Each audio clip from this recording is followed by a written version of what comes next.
Hi everyone, and thanks for joining me. Today we're going to be sublimating this color changing mug. So this is really a cool project. It looks like a black mug with a white inside, but what happens is when you put hot chocolate in here or you put some hot tea or hot coffee, the black goes away, the mug becomes white, and it reveals whatever you have sublimated on it. So it's a really fun project. I will link where I got mine in the description below the video. There are a lot of places that you can get them. And I will also link the designs that I'm using. I got a bundle of coffee designs, so I will link those in the description as well if you're interested in that. So the first thing we're going to do is start with Creative Studio. If you're not familiar with Creative Studio, it is a design software that comes free with any Sawgrass printer. We're going to be using the Sawgrass SG500 today. It is a sublimation printer with sublimation ink in it. Very important with any sublimation project, you are using sublimation ink. You cannot, and I repeat, you cannot use an inkjet printer with inkjet ink in it. So that being said, let's move over to Creative Studio and I'll show you how to get started.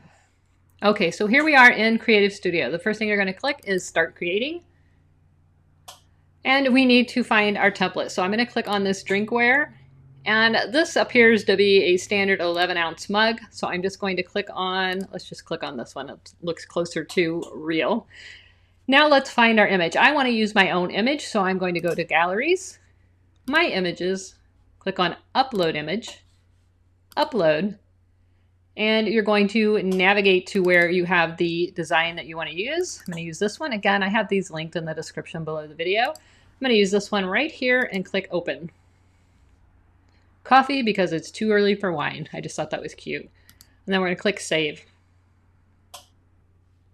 Once it's saved, it'll be right here in your images over here. You're just going to click on it and boom, it's in your project. So now I need to resize it to fit inside. So I'm just clicking and dragging on a corner and there we go. If I wanted to add another image, say on this side of the wrap, I could do that as well. So I suppose we might as well do that. So we could click Upload Image, Upload, grab another one. Let's navigate back to this bundle. And I'll just pick, this one. So let's get the PNG file. You can use any of these. So coffee is like a hug in a mug, and we'll click Save again. And this is just to get the most real estate out of your project. You wouldn't have to put both of these on the same mug if you didn't want to. But if I wanted to, I could click that. And again, here's another one. And I would put that on this side of the wrap. Shrink it down again. And put it there. I won't likely put both of these on the same mug, but if I wanted to, I could. But I'm going to go ahead and let them both print. Make that a little bit bigger. So there we go. So one thing I wanted to point out to you over here is that you can change things if you want to edit it. You can scale things up and down just like this, or do the click and drag like I did. You could rotate it. And if you scroll up, a lot of these have directions for you. This one says 400 degrees to 4 minutes, 30 seconds, pressure medium. So this is I'm assuming that's for a typical ceramic mug. I'm going to use 200 seconds at 400 degrees for mine. So from here, we just click print. That's it. It's going to bring up the print settings. So we can choose here the SG500, or I could use one of my other printers. Which tray, I'm not going to change that. It's letter size, I'm not going to change that. It automatically clicks mirror. You want to make sure that you mirror any design that has words on it or needs to be in a specific direction. And we're going to put ceramic mug. I am using the TextPrint R paper. We're going to leave all of that as is and click print. Now we're going to wait for that print manager to open. Oftentimes, if you don't see that print manager right away, just click on the window that's open and it should, or sometimes a lot of times it's right behind it. So if you don't see it right away, just click on that window so that it opens up. And we're just going to wait for that print manager to open. And there it is. So we'll get a quick preview of what it looks like. Here it is, and everything looks the way it should. You can change this if you want. You can go through these changings, preserve, layout from designer. Sometimes that will save you some paper. That's just going to put it that direction. You can change the size and whatnot if you need to. But this looks like it's going to be just fine. So I am going to click print. One thing I want to say about the print manager is using the print manager with your Sawgrass printer is going to give you the correct color profile settings. That's what's beautiful about the Sawgrass print manager in Creative Studio, is that you don't have to worry about setting the correct print color profiles, because a lot of people that use converted printers have to figure out what that color profile is in order to get the correct colors. So we're going to click print, and then I'm going to flip over to the front camera so you guys can see what's going on. So we're going to wait for that to print out on the SG500. I do have this linked in the description below the video. And I'm going to be using my Walla mug press. I showed this in a previous video. I absolutely love this mug press so much. Do you see this digital display? This is so easy to read, so easy to set. And the thing I like about this one is that it doesn't beep nonstop. And the timer starts automatically. You can see if I pull this, the timer automatically starts as soon as I close that mug press. So I really, really like that. I open it, it stops, and it will start over. So I like that. I don't have to click buttons, stop, start, and all of that. So here is my image. Now I could have changed this. The images do come in SVG, and I could change the colors of the layers. But for the sake of the video, I thought we would just keep this simple. So I'm going to cut this down. And again, I'm not going to put both of these on this mug just in case I want to put something on it later. But if you were going to, you would take both of these, leave it like that, and do your wrap as such, okay? I'm just going to put one on for now, and I'm going to use this one. So let me flip the camera over to the overhead so that you can see what we're doing over here. So here's our mug. Now, as always, the first thing you want to do is spray it with some rubbing alcohol, some Windex, something like that, something that has a high alcohol content. Make sure that you're using a lint-free cloth. You want to don't use like a paper towel or something that's going to leave debris on it. I'm using denatured alcohol. Regular rubbing alcohol is fine. This just happens to be what I have in my craft room. And I'm using a lint-free cloth. So you just want to wipe that down. You want to get any fingerprints, oils, hand lotions, anything that might have gotten on that mug that could prevent you from getting a nice transfer. If you have any dust or debris on there, it will affect how the print comes out.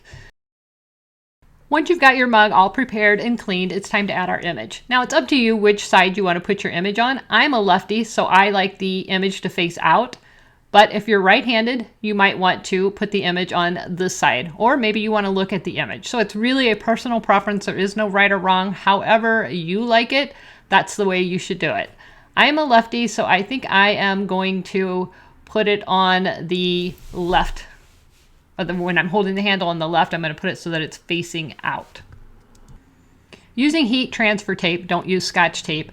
Using heat-resistant tape, you want to make sure that you put the image face down against the mug. You should be looking at the back of the paper.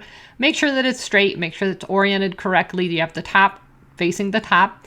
You don't need to go crazy with the tape. Just a little bit will do you. Just want to make sure that it's not going to move. Okay, so we've got our image taped to the coffee mug. Now I'm going to take a piece of butcher paper, and I'm just going to make sure that that image is covered up. I just want to make sure that I don't get any bleed through. Should the ink bleed through, I don't want to get that on my press.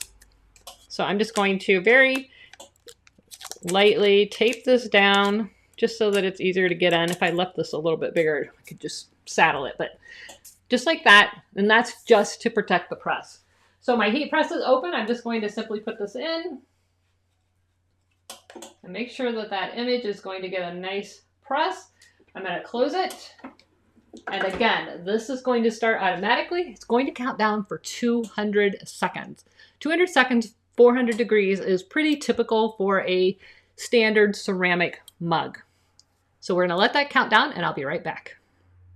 So while this is counting down, I do want to talk again about the Walla mug press. I really like this mug press. It's about $160. I know they're expecting more. They were out of stock for a little bit. you guys went out and bought them like crazy and they were out of stock. But they've got another shipment coming in April, so it should be here anytime. And I really, really like this mug press. It has this adjustable thing right here that allows it to open up and contract so that you can do, you know, the 20-ounce skinny tumblers. It will still clamp on those. And you can do the wide mouth mason jars and, you know, many, many different types of mugs with just one press. I really, really like that. You're not stuck to a specific diameter. So that's what I love about this press. I also love that it's super easy. It's not heavy. It doesn't take up a lot of space. I think it's nice to look at, just to give you an idea how big it is. But I like it. It's really easy. You set the timer, you close it, the timer starts. There's no start, stop button, anything else. Really, really easy to work with. So we've got about 46 seconds left, and I don't know if you guys can see it or not. Let me see if I can turn this. Can you see the mug itself is turning white? That is because of the heat. So the mug is black, and once it gets heat, it turns white, and that's what's going to reveal that image. So when we take it out, you're going to be able to see the image, and then it's going to go black again. And then I'll take it over to my coffee machine and fill it up with some hot water so that you can watch how it reveals. I think the kids are going to think this is a lot of fun. It would be a really fun gift to give with like some hot chocolate and not even tell them that that image is on there. And then they would reveal the image as they make the hot chocolate or pour their cup of coffee or whatever the case may be. But I think it's really fun. So we're almost done. Here we are. Let's take it out. Be very, very careful. While the handle is completely cool, the mug is very hot. Remember, that was 400 degrees for 200 seconds. So the mug is going to be very, very hot. I'm going to release my blowout paper. And you can see the image right there. Be very careful here. Try not to burn myself. Super hot. Oh, so cute. All right. So here is the finished coffee mug. Let me get it to reveal, but you can see how it's where the heat is, it turned white. So this mug is going to go this mug is going to go back to totally black, and you're not going to see this. So I'm going to let this cool down, and then I'll be right back. We'll run over to my coffee machine and I will let you see how this reveals itself. But super awesome. Again, I always say this, but this is what I love about the Sawgrass printer. Do you see how black that black is? In the past, I've tried the converted, a couple of the converted printers, and the blacks weren't black, but this is a true black print. I love it. So let this cool off so that it goes back to black, and then we will take it over to the coffee pot, and I'll be right back. Okay, everyone, here is the mug. You can see that you can't see the image on it. I ran some cool water in it to get it to turn back to black. So I'm just going to put it in the coffee pot, and I'm just going to run some hot water in it. Let's turn this up, and we can watch the reveal.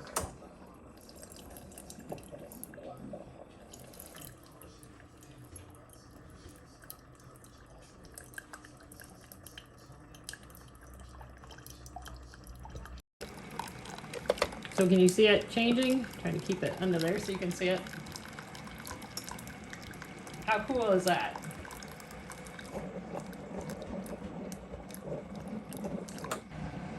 Pretty cool, huh? Now I've got it a little bit of too much water in there, but you can see it totally changed to white.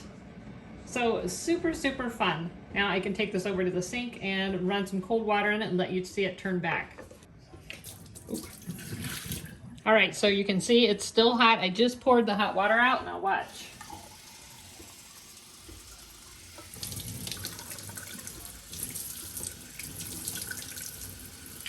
As it cools down, it turns back to black.